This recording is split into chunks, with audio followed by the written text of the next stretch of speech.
Live nakikita po natin sa Siena College, Quezon City ang napakalakas na ulan. Narito po si Siena Gano nagre-report mula sa SCQC News Reporting News Flash. Okay po, ngayon nakikita natin ang SCQC napakalakas na ulan. Ano? Ayan po, live narito tayo sa Siena College, Quezon City at i-interview natin ng isang kung sino-sino man. Okay, ma'am, ano lang po ang masasabi nyo na umuulan ngayon? Masaya! Maligo ko yan! Mainit! Napaka-corny po ng pagkasabi niya, no? At dito naman po nakikita natin sa ating ibang corner ang ibang mga estudyante ng SCQC. Ma'am, anong masasabi nyo na umuulan ng napakalakas ngayon? It's raining, man! Oh my God! Yeah! Yeah! Ma'am, ano pong pangalan nila? Pwede po kayo ma-interview saglit?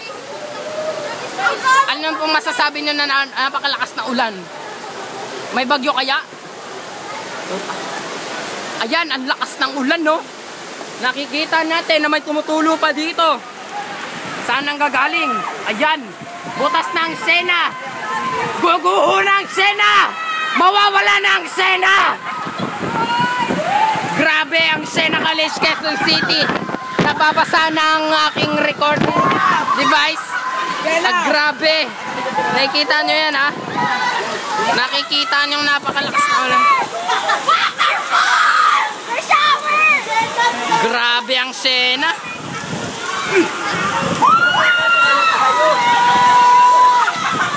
Ayan, nakikita natin napakalakas ng ulan dito sa Siena College, Quezon City.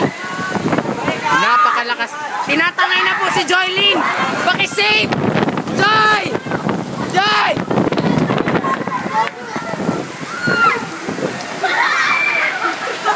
Grabe ang Siena College, Quezon City. Nauulan na po. At dito po tatapos ang pagre-report ni Siena Gano para sa News Flash. Goodbye, man!